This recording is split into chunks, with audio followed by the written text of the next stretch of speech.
big changes overnight. Your initial reaction to what you've seen? Well, they're not changes we didn't know were coming, because we've pieced it all together over the last 6 months and started working quietly in the background on everything we thought was going to happen. Probably the only change that we didn't expect was it dropping back a year to 213 rather than 214. That's good and bad. It makes the initial cash burn up front harder, but it makes the total number less.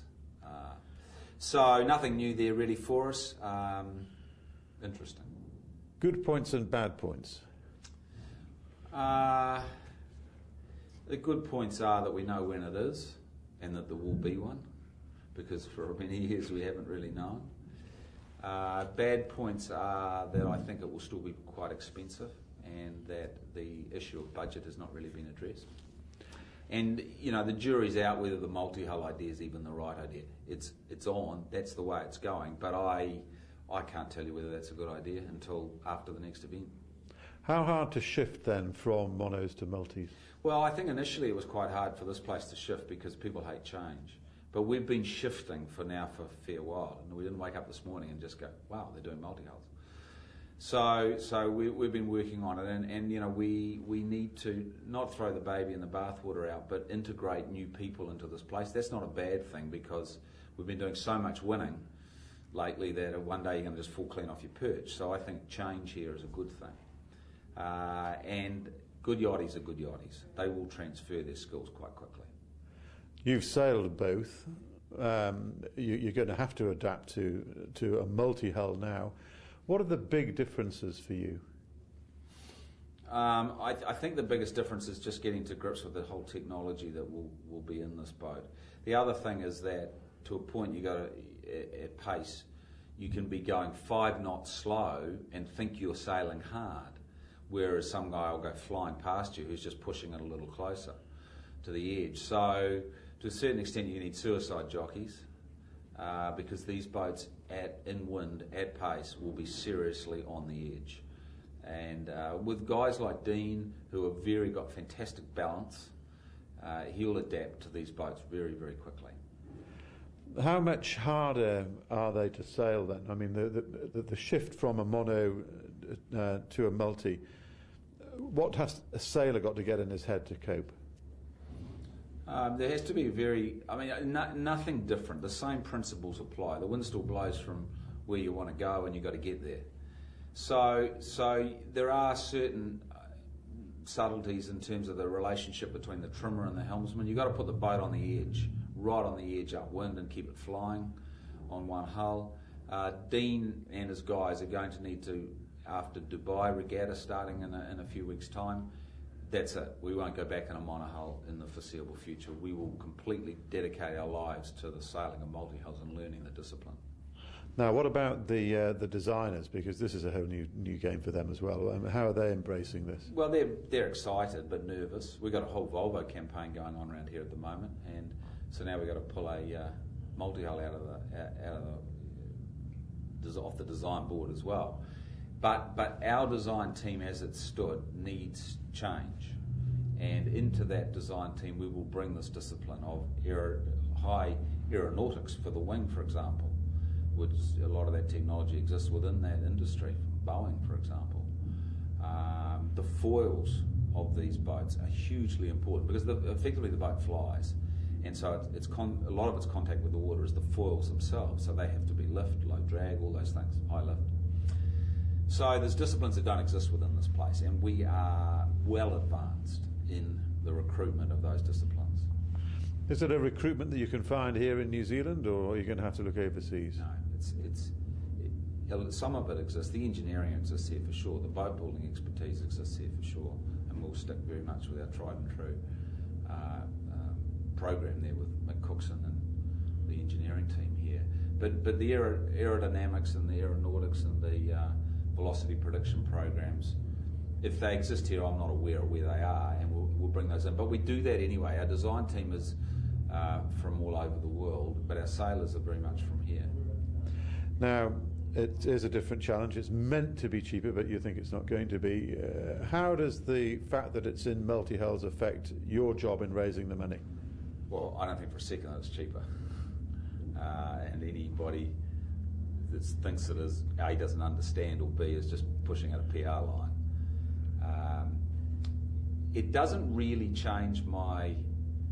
The first question you get asked is, can you win? Because that is a function of, will I pay? And we're still reviewing that whole scenario. We're in, but we want to just, over the next few weeks, just have a look and just take a nice cold look at reality. Other than that, it probably, once you get through the can you win or not question, the billboard will be fantastic. I mean, take a sponsor like Emirates, for example, who are a high technology airline. Well, this is a high technology sport. It's a lot different than a soccer ball in that respect. So as an element of their sponsorship portfolio, I hope it fits. The wing is a nice stable platform in terms of writing names on. The hulls will be big and good for writing names on. So it fits to me, a high technology platform type sponsor. When you look at it overall, where do you see the biggest challenges coming from? I mean, you look at the campaign. What sort of is nagging you that's thinking this is going to be tough? Two things. The first is just getting ready to start building in June from a standing start. That sounds like a long time, but it took us 5 months at an absolute gallop to get ready to start building around the world boat. So I got 8 and we sort of knew what it would look like. Got 8 to do a boat from scratch that nobody has ever seen before. So that's a real challenge. That's the first challenge. The second challenge is paying for it. Paying for it. That's always been the challenge. It always is in this job and in this sport. And we're well advanced in that, but I've got to work out how much that is, and this isn't the most easy economy in the world to raise money. Where do you expect other challenges to come from? Who do you think might be competitive? I think that this is going to really knock a lot of people out. I think that the challenges that you'll get will be all top shelf. I don't think you'll get any random have-a-goes. I don't know whether that's good or bad, because one, they won't be able to afford it, and two, they just won't make it, because you have to have a boat in the water by the beginning of January 2012, and it will take you 8 months to build that boat. So if you're not started now, you ain't coming, or you're going to end up with your boat in 1,000 pieces on day one. So the declared entries at the moment are probably the main players: the English, the Swedes, the Russians, the challenger of record Mascalzoni, and us. And I'm struggling to find anyone else at that point. The French with their history in multis?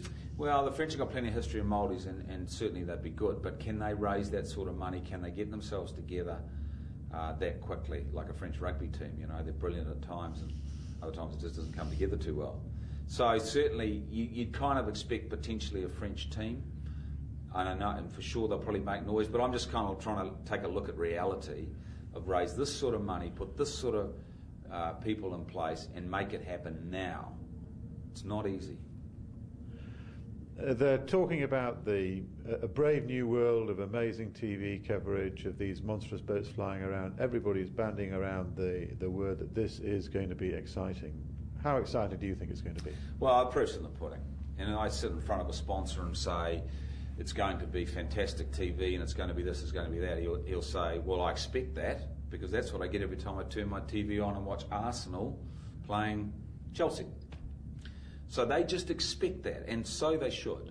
So I don't see that as any great selling point, because I expect that. And it's 2010, it's not 1990 anymore.